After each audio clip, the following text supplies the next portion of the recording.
Cinema ಕಾರ್ಯಕ್ರಮ ಅಂದರೆ ಎಲ್ರಿಗೂ ಕೂಡ ಒಂಥರ ಕಲರ್ಫುಲ್ಲು ಒಂದು ಕಾರ್ಯಕ್ರಮವಾಗಿರುತ್ತದೆ. ಈ ಸಿನಿಮಾತು ಕೂಡ ವಿಶೇಷವಾಗಿ ಚಿತ್ರದುರ್ಗದಲ್ಲಿ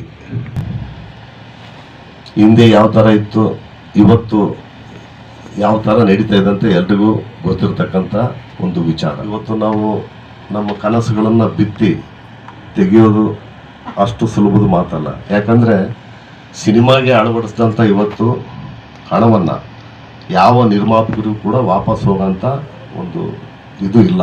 ಆ ರೀತಿಯಾದಂಥ ಒಂದು ಪರಿಸ್ಥಿತಿ ಉದ್ಭವ ಆಗಿದೆ. ಅದು ಹೊಸ ನಿರ್ಮಾಪಕರಿಗೆ ಅಂತಲ್ಲ, ಸುಮಾರು 50 ವರ್ಷಗಳಿಂದ ಸಿನಿಮಾ ರಂಗದಲ್ಲಿರ್ತಕ್ಕಂಥ ನಿರ್ಮಾಪಕರು ಕೂಡ ಇವತ್ತು ಒಂದು ಚಿತ್ರ ನಿರ್ಮಾಣ ಮಾಡೋಕ್ಕೆ ಸಾಧ್ಯವಾಗಿರ್ತಕ್ಕಂಥ ಪರಿಸ್ಥಿತಿ ಇವತ್ತು ಚಿತ್ರರಂಗದಲ್ಲಿದೆ. ಇವತ್ತು ಸಾಮಾಜಿಕ ಜಾಲತಾಣದಲ್ಲಿ ಪ್ರತಿಭೆಗಳನ್ನು ಯೂಟ್ಯೂಬ್ ಮುಖಾಂತರ ಅಥವಾ ಬೇರೆ ಅವ್ರದೇ ಆದಂಥ ಒಂದು ಚಾನಲ್ಗಳು ಎಲ್ಲ ರೀತಿಯಾದಂಥ ಒಂದು ಯಾವ್ಯಾವುದೋ ರೀತಿಯಾದಂಥ ಸೃಷ್ಟಿ ಮಾಡ್ಕೊಂಡು ಅವ್ರ ಪ್ರತಿಭೆಗಳನ್ನು ರೀಲ್ಸ್ ಮುಖಾಂತರ ಇರ್ಬೋದು, ಇಲ್ಲ 5 ನಿಮಿಷದ ಅವ್ರದ್ದೇ ಆದಂಥ ಒಂದು ಪ್ರತಿಭೆ ಇರ್ತಕ್ಕಂಥ ಒಂದು ಸನ್ನಿವೇಶ ಇರ್ಬೋದು, ಈ ರೀತಿ ಅನಾವರಣಗೊಂಡು ಅವರ ಒಂದು ಪ್ರತಿಭೆಗಳನ್ನು ಆಸೆಗಳನ್ನು ಈಡೇರಿಸ್ಕೊತ ಇದ್ದಾರೆ. ಇಲ್ಲಿ ನಟ ನಟಿಯರು ಮತ್ತು ಇವ್ರದ್ದು ಆಸೆಗಳನ್ನು ಈಡೇರಿಸೋದಕ್ಕೆ ಸಾಮಾಜಿಕ ಜಾಲತಾಣ ಕಾರ್ಯನಿರ್ವಹಿಸ್ತಿದೆ. ಇಲ್ಲಿ ಒಂದು ಗಮನಿಸಬೇಕಾದಂಥ ಒಂದು ಅಂಶ ಏನಪ್ಪ ಅಂದರೆ, ಒಬ್ಬ ನಿರ್ದೇಶಕನ ಆಸೆ, ಒಬ್ಬ ತಂತ್ರಜ್ಞನ ಆಸೆ, ಇವೆಲ್ಲ ಪೂರೈಸೋದಕ್ಕೆ ರೀಲ್ಸ್ಗಳೆಲ್ಲ ಆಗೋದಿಲ್ಲ. ಇಲ್ಲಿ ಏನಾಗಿದೆ ಅಂದರೆ, ಸರ್ಕಾರ ಈ ಬಗ್ಗೆ ದೊಡ್ಡ ಮಟ್ಟದ ಬಗ್ಗೆ ಚಿಂತನೆ ಮಾಡಬೇಕಾಗಿದೆ. ಈಗ ನಮ್ಮ ಇವರೇ ಒಂದು ಸಿನಿಮಾ ತೆಗೆದಿದ್ದಾರೆ. ಇವತ್ತು ನಾವೇನಾದ್ರೂ ಅದು ದೊಡ್ಡ ಮೂವಿ ಇವತ್ತು ಥಿಯೇಟ್ರಲ್ಲಿ ರಿಲೀಸ್ ಮಾಡ್ಬೇಕಂದ್ರೆ ಚಿತ್ರದ ಬಂಡವಾಳಕ್ಕಿಂತ ಆ ವಿತರಣೆ ಇದೆಯಲ್ಲ, ಅದು ತುಂಬಾನೇ ಕಷ್ಟ. ಇವತ್ತು ನಾವು ಒಂದು ಥಿಯೇಟ್ರಿಗೆ ಒಂದು ಸಿನಿಮಾ ರಿಲೀಸ್ ಮಾಡ್ಬೇಕಂದ್ರೆ 1 ವಾರದ ಬಾಡಿಗೆ ಮುಂಗಡವಾಗಿ ಆ ಮಾಲೀಕನಿಗೆ ಕಟ್ಟಬೇಕಾಗುತ್ತೆ. ಆ ಕಟ್ಟಿದ ದುಡ್ಡು ಅಂತೂ ಕೂಡ ವಾಪಸ್ ಬರ್ತಕ್ಕಂಥ ಇವು ಇಲ್ಲ. ಎಲ್ಲೋ ಒಂದು ಕಡೆ ಯಾವುದೋ ಒಂದು 100ರಲ್ಲಿ 1 ಚಿತ್ರ ಮಾತ್ರ ಗೆಲುವು ಕಾಣುವಂಥ ಒಂದು ಪರಿಸ್ಥಿತಿ ಇವತ್ತು ಇದೆ. ಹೀಗಾಗಿ ಸರ್ಕಾರದ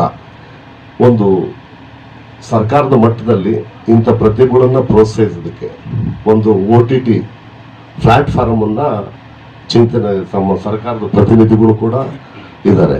ಇದಕ್ಕೆ ನಮ್ಮ ಇವರು ಕೂಡ ಭಾಳ ಶ್ರಮ ಪಡ್ತಿದ್ದಾರೆ. ಮಹಬೂಬ್ ಬಾಷಾ ಅಂತ ಹೇಳ್ಬಿಟ್ಟು ನಮ್ಮ ಕಂಠೀರವ ಸ್ಟುಡಿಯೋ ಅಧ್ಯಕ್ಷರು, ಅವರಲ್ಲೂ ಕೂಡ ನಾವು ಆದಾಗ ಆರಂಭದಲ್ಲಿ ಒಂದು ಒಳ್ಳೆಯ ಹುದ್ದೆ ಸಿಕ್ಕಿದೆ, ಇದರಿಂದ ನೀನೇನಾರು ಒಂದು ಹೆಜ್ಜೆ ಇಡೋದಕ್ಕೆ ಅವರೇ ಪಾಪ ಮೊದಲು ಧ್ವನಿ ಎತ್ತಿ ಈ ರೀತಿ ಆಗಕ್ಕೆ ಪ್ರಯತ್ನ ಪಡ್ತೀನಿ ಅನ್ನೋ ಒಂದು ಮಾತನ್ನ ಹೇಳಿದ್ದಾರೆ. ಜೊತೆಗೆ ಈ ಥರ ಚಿತ್ರಗಳನ್ನು ಮಾಡಿ ಸರ್ಕಾರದ ಮಟ್ಟದಲ್ಲಿರ್ತಕ್ಕಂಥ ಒಂದು ಪ್ಲಾಟ್ಫಾರ್ಮಿಗೆ ಇವರು ಬಿಡುಗಡೆ ಮಾಡೋದಕ್ಕೆ ಇದು ಮಾಡೋದ್ರಿಂದ ಕನಿಷ್ಠ ಒಂದು ಸಬ್ಸಿಡಿ ಅಂದರೆ ಹೊಸ ಪ್ರತಿಭೆ ಕಲಾವಿದರಿಗೆ ಇಷ್ಟು ಹಣವನ್ನು ಸರ್ಕಾರದಿಂದ ಸ್ವಲ್ಪ ಮಾಡೋದು ತುಂಬ ಅನುಕೂಲ. ಯಾಕಂದರೆ ನಾವು ಯಾರು ಕೂಡ ಇವತ್ತು ಲಾಭ ನಿರೀಕ್ಷೆ ಇಟ್ಕೊಂಡು ಹೊಸ ಪ್ರತಿಭೆ ಮುಗಳಲ್ಲ. ನನ್ನಲ್ಲಿರ್ತಕ್ಕಂಥ ಪ್ರತಿಭೆ ನಾನಿವತ್ತು ಅನಾವರಣಗೊಳಿಸ್ಬೇಕು ಅನ್ನೋದಕ್ಕೆ ಇಡೀ ಜೀವಮಾನದ ಸಾಧನೆ, ಅವರು ಶ್ರಮ ಸಮಯ ತುಂಬಾನೇ ಹಾಕ್ಬಿಟ್ಟಿರ್ತಾರೆ. ಯಾಕಂದರೆ ನಾನು ನೋಡ್ದಂಗೆ ನಾವು ಅದೇ ರಂಗದಲ್ಲೇ ಹೋಗಿ ಇದ್ದು ಎಲ್ಲ ರೀತಿಯಾದಂಥ ಒಂದು ಕಷ್ಟ ಸುಖ ಎಲ್ಲ ಅನುಭವಿಸಿ ಬಂದಿರ್ತಕ್ಕಂಥದ್ದು.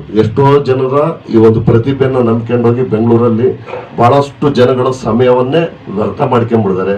ಕೆಲವು ಹಾಳಾಗಿ ಹೋಗಿದ್ದಾರೆ, ಕೆಲವರು ವಾಪಸ್ ಬಂದು ಮತ್ತೆ ಅವರ ಊರಲ್ಲಿ ಅವರ ಒಂದು ಜೀವನವನ್ನು ಕಂಡುಕೊಂಡಿರ್ತಕ್ಕಂಥ ಉದಾಹರಣೆಗಳನ್ನು ಕೂಡ ನಾನು ಸುಮಾರು ನೋಡಿದ್ದೀನಿ.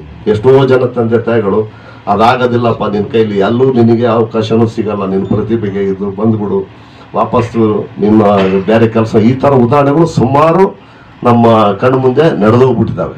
ಆದರೂ ಕೂಡ ಯುವ ಜನರಲ್ಲಿ ಏನೋ ಒಂದು ಆಸಕ್ತಿ ಮತ್ತು ಒಂದು ಆಸೆ ಎಲ್ರಿಗೂ ಕೂಡ ಪ್ರತಿಯೊಬ್ಬರಿಗೂ ಇರ್ತದೆ. ಯಾಕಂದರೆ ಆ ಏಜಲ್ಲಿ ಯಾರೋ ಒಬ್ರು ಹೀರೋ ಆಗ್ಬೇಕು, ಇನ್ನೊಬ್ರು ಡೈರೆಕ್ಟರ್ ಆಗ್ಬೇಕು, ಇನ್ನೊಬ್ಬರು ಕ್ಯಾಮ್ರಾಮನ್ ಆಗ್ಬೇಕು, ಒಬ್ಬ ಸ್ಟಂಟ್ ಮಾಡೋ, ಒಬ್ಬ ಡಾನ್ಸರ್ ಆಗ್ಬೇಕು.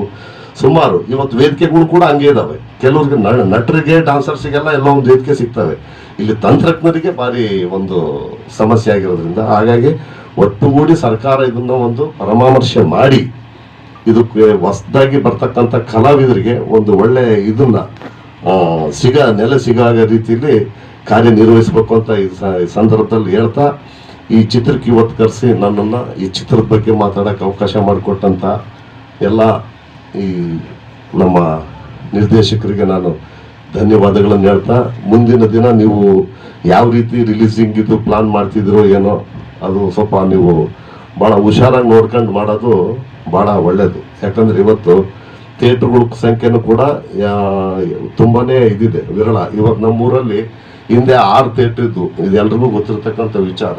ಈಗ ಅದು 3ಕ್ಕೆ ಬಂದು ನಿಂತಿದೆ, ಅದರಲ್ಲಿ ಇನ್ನೂ 2 ಹೋಗ್ತವೆ, 1ಕ್ಕೆ ಬಂದು ನಿಲ್ಲುತ್ತೆ. ಮುಂದಿನ ದಿನಗಳಲ್ಲಿ ಥಿಯೇಟರ್ಗಳು ಇಲ್ದಂಗೆ ಆಗ್ಬೋದು. ಯಾಕಂದ್ರೆ ಇವತ್ತು ಸಿನಿಮಾ ನೋಡೋ ಖಾಯಲಿನೂ ಬೇರೆ ಬೇರೆ ಆಗ್ತಿದೆ.